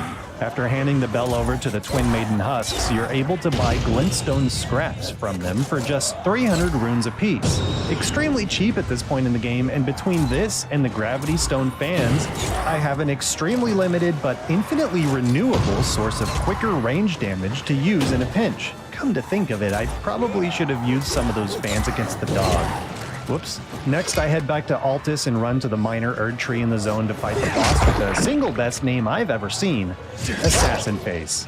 It's an annoying fight, but pretty easy since these enemies can be stunned by my rock blaster, and I get a golden seed for my trouble. I also attempt to fight what is normally a dragon near the Stormcaller Church, but turns out to be just a completely different dragon, and I just ended up running away after chucking all my flasks. Dragons are pretty tough with this build, as it turns out, and just in case it has a great rune, I decide to go and kill the Draconic Putrid Avatar in front of Landell. No great rune, but at least I've got the grace for when I can finally move forward. Now that Altus is mostly cleared, it's finally time to make use of that Pureblood Knight's Medal to take a visit to Mogwin and clean up there. Not much in this zone other than higher level stones and runes, but there is a merchant here with poison stone clumps, and they're only 200 runes apiece? Well, I can't exactly get the whole stock since it's technically infinite, but I do buy as many as I can afford and then make the mistake of trying to kill the merchant so I never have to come back here. Well, I should have known better. I'm not quite strong enough for this place, and he's got poise for days. I end up with 114 stone clumps, though, and that should be enough to last us for quite a while. Just for giggles, I go to see who's hanging out at the top of this palace, and Margit. Hey, you got a promotion. Good for you, man. This won't be an easy fight, but that's for later me to worry about, so I head back down to the deep root depths to clean it out. Similarly to Mogwin, not much to find here but rocks and runes, but I do finally get my hands on a Ghost Glove Ward 5, which is all I need to boost my doppelganger from +4 all the way to +9. And up in the boss arena, it turns out that Fia and Renala are BFFs forever, and Renala has come to defend Fia's honor. Very successfully, it turns out. So this is a dead end for now. Back to Altus to kill a Magma Worm Kindred, which was a pretty tough fight until it glitched out and somehow lost its weapon and got caught in a loop. It only dropped a rune arc though, so it kind of deserved the embarrassment it got. As difficult as this fight was though, I'm not really confident in my ability to take out the rest of the field bosses in this zone, so I head back to Stormvale for another round with Snake Daddy Rykard. Between the Dragon Crest and Pearl Drake talismans significantly boosting my defenses on top of all of the levels I've gained over the past however many hours, the amount of damage that this guy is dealing to me this time around is laughable. Still, with the size of this arena and the pure chaos of the exploding ground, I chug through most of my healing flasks, and I still chew through all of my blue over the course of this chonker's chunky health bar. And luckily, my Mimic is all too happy to apply all the poison, so I don't have to. Towards the end of this fight, after chugging my last blue flask, I decided to conserve my mana just a bit and see how useful these glintstone scraps are. Oh yeah, that's nice. That's real nice. It's not a ton of damage, but the ability to dish out anything from a safer range and with a safer speed is huge. This was my first attempt this time around, and Rykard finally goes down after a 6-minute fight. It took me nearly 23 hours just to get inside Stormvale. Ridiculous. It's worth noting that even though I did find a Ghost Glovewort 5 and Deep Root before heading to Rykard, I couldn't find the footage of me upgrading the Mimic to +9. That means I must have fought and defeated Rykard without the upgrades and just upgraded the Mimic off camera afterwards. We finally have access to Stormvale, but it doesn't really have much to offer. Regardless, I did take the time to pick up everything I could, and hey, what's this? Well, that sure would have been useful like 20 hours ago. Thanks, game. Godric has moved out of his castle, and in his place is Phase 1 Renala. And she goes down about as easy as you would expect. The Golden Seed is nice, but overall Stormvale was kind of a bust. But since I fought Renala here, I felt inspired to head back to Hogwarts and fight the true queens of the full moon. These valiant gargoyles are a pain in their normal arena, but much like Placidusucks guarding the entrance to the Altus Plateau, this arena is miserable for these bosses. If they were just normal gargoyles, I think they'd be fine, but these jerks like to spew poison everywhere and gang up on you for no reason. Extremely rude, but on my third attempt, I managed to finesse the gargoyles enough to keep my Mimic alive and clutch out the oh yeah, there's a Phase 2, isn't there? Crap, I didn't plan for this. Luckily, I somehow managed to pull 5 healing flasks through to this next phase, so I'm feeling alright, and Fia's champions, I wasn't expecting that. First champion goes down easy. He's mostly melee, and since he's a human character, he gets staggered pretty easily from the rock blaster. The second champion, though, is Roger, and he's got a ton of range spells to make my life difficult with. He's too dangerous to charge up a rock blaster, but lucky for me, he doesn't know how to properly dodge most of my rocks. And then he makes the mistake of moving in for a kiss, so I can take the opportunity to chunk the last third of his health bar. The party for 3 is where this fight gets extremely dicey. These dudes hit pretty hard, and I've already used half of my stands on Roger, which would have been better saved for this part of the fight since they can sometimes hit more than one enemy at a time. They're hyper aggressive, and even though these rocks of mine are faster than my spell, they're still dangerously slow, so I'm bleeding flasks. They're splitting up a lot, so I eventually switch tactics and waste some of my precious cuckoo glintstones to try and kill the caster, which works. But if I die on this run, I won't have them as a resource for the next attempt, which really scares me. With the caster dead, I switch over to my gravity stone chunks, which were sold to me for a cheap 400 runes per rock by the merchant on Mount Gelmir. These do a ton of damage if they hit, but because they're thrown directly at the enemy, and these enemies like to dodge, and the explosion that comes from the rock is delayed, the explosion hitting mostly comes down to 2 parts luck and 1 part timing. Good thing luck was on my side this time because this shield bro ended up taking the rock meant for his friend and got chunked for half of his health, which basically saved my life. That was way more damage than I expected, both on me and on the enemy. So after fleeing to get some drinks in, I blast the shield bro down, and I kill the last champion with another gravity chunk. Whew, those guys were way harder than I thought they'd be. Really glad I was able to use my rock collection to clutch it out though. No great rune from these guys, but we did get our 7th sacred tier. I'm back to search mode, so I head back to Volcano Manor to take out the magma worm, and wait, you're telling me I could have just killed this guy to get into Altus? But I need great runes, I need smithing stone velvets, I need a way to the plateau. None of that here though. Well, now I feel like an idiot. Well, while I'm here, I remembered there's another Tibia Tree Sentinel wandering nearby, and holy crap was this guy hard. He looks like a truck, and his shield slam ability is super hard to dodge.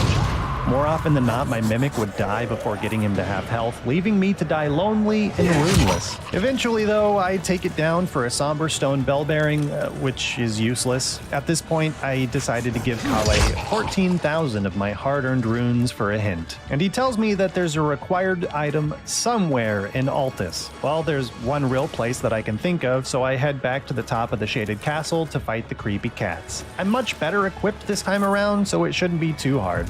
My poor Mimic is dead before I even get one of them to half health, and he barely even touched his food. My extensive rock collection was the absolute MVP of this fight. My strategy was simple. Run in circles like a big old baby boy and get them as stoned as possible. It took all of my glintstone scraps and gravity fans to take out the caster, and with one dead, this fight gets a lot easier. For the rest of the fight, I throw my gravity chunks until I run out, moving in for a rock blaster when the opportunity presents itself. I waste too many of my chunks on an impatient toss that would never work, and resort to throwing a bunch of poison clumps to chip it down for the win. Okay, I'll admit that wasn't easy, but that was the first attempt, so I'm happy. And is that the second great rune? Oh yeah, things are really starting to move now. Finally, nearly 26 hours into this run, and we head into the city of Leyndell.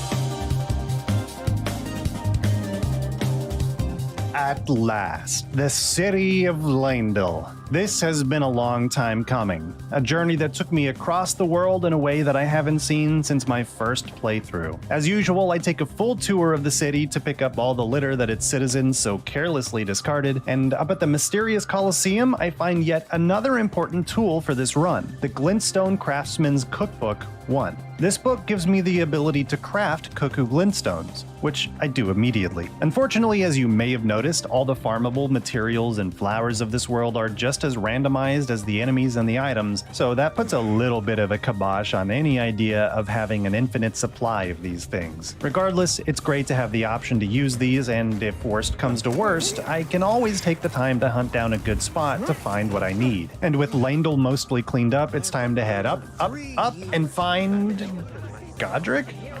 Geez, he's so desperate for the throne that he's come up here to attempt to dethrone Morgoth. We can't have that, now can we? Well, maybe we can for now. This feels extremely possible, and I haven't bothered to summon my Mimic, but I would like to come back when I upgrade my weapon a little bit. Side note, fire is complete nonsense in this game. I never know what to do. It just goes crazy every time. Anyway, putting Godric back into the death queue, I head down to the sewers. It's funny how this randomizer works. Some places are much easier to navigate than they've ever been because the enemies were specifically designed to stop you, but others are much harder because the enemies were specifically designed to be literally anywhere else. Right here, I get stuck on one of the little beast runts, literally so small I couldn't see him behind the mage, who then takes advantage of my confusion and shotguns me right in the back. Hilarious. Oh well, nothing that a quick respawn can't fix, and after cleaning out the rest of the sewers, I head to the bottom and find, oh hello there, Radagon. I guess his quarterly reviews didn't go so well. I got a hold of the quarterly report, and it seems that he was demoted because killed by only Briar armor. Oh, whoops, that's my bad. Nothing personal, right? Okay, point taken. All right, let's put Radagon back on the Q2 and head back up to the city. I get lost here a lot, and during this run I had a hard time finding one of the graces in the lower city that I know has some items next to it, and after wandering around for far too long, I finally find it. Now what do we have here? Oh hey, it's our third talisman pouch. And even better, just outside I finally find the last smithing stone 4 I need for my new staff that I didn't know at the time is actually much worse than I was already using, allowing me to push it all the way to plus 23. Even though it's technically worse at equivalent upgrade stats, it's still better than the plus 14 I was using before, so it's still an upgrade, and it's time to return to Godric. This fight was more stressful than I expected it to be. Godric has a few openings that are just long enough to exploit, but just barely. If I time my spell incorrectly, the whirlwind attack that Godric would respond with like 90% of the time would smack me for an uncomfortable amount of my health. It's not an enormous amount, but I can't afford to be hit by it too often considering how much it comes out. Sometimes I can roll out safely, other times I just can't. Other than that, the strategy was just to stay at an optimal range to punish his mistakes, while still being able to get behind him for his fire lawnmower attack. And on my second attempt this time around, 4th overall, after an 8.5 minute fight, Godric is defeated. Up next is the king of Landel himself, Fire Giant Phase 2. I was wondering when you'd show up. My Elden Roll training came in clutch here. This arena is tiny, which seems like it would be a problem for such a large boss, but since he's always so close, it's pretty easy for me to get into melee range and blast the giant's hands. And he's just barely slow enough for me to consistently get a hit off safely. It was a bit messy, but I didn't even bother with the Mimic or the Poison Rocks, and just took him out the old-fashioned way in a single 5.5 minute attempt. The Mountaintop of the Giants is up next. All I gotta do is talk to Melina here and she'll give me... Wait, that's not the rolled lift ticket. Crap, not this again. Time for another field boss killing spree, I guess. Demi-human Queen Omen Killer. Garbage. Falling Star Dragonkin Soldier.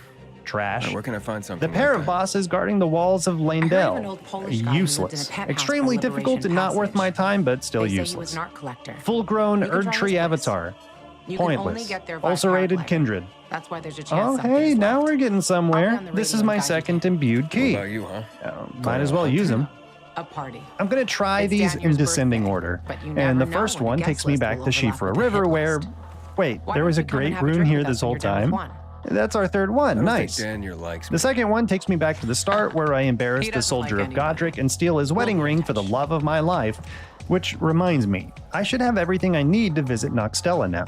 As usual, nothing but crap litters the ground here, and all the way at the bottom, through the ruined city and past the Lake of Rot, is Neil, natural born of the void. I always knew something was off about you. This is another boss I was worried about, just because of his cronies. Luckily, the Berserker Bro charges me recklessly and dies for it, but the Shield Bro ends up being a little bit more of a problem. Eventually, my Mimic helps me separate them and he goes down too. Neil then very rudely takes the time out of his day to kill my Mimic before transitioning to Phase 2, where I couldn't for the life of me find any safe openings for my Rock Blaster. I was sure there would be something, but every attack is followed by a swipe or a frosty wind attack, so I resort to rocking him with my collection. Poison is always nice, and the glintstones do a good job of taking a chunk out of his health before I finally run out. Luckily, his wind doesn't deflect any of my projectiles, and his attacks are easy enough to avoid. So after 2 poisonings, my rock collection was more than enough to bring him down. Neil himself didn't have anything useful for me, but the place he was protecting did. Not only did I get married to a puppet, but I also found the Erd Tree Favor +2. This thing gives me a decent amount of extra health, stamina, and equip load, allowing me to further procrastinate on the idea of dumping any points into endurance and giving me a little more protection for my trades. I took a couple of cracks at this dragon up here, but it turned out to be too much for me, so I let it live.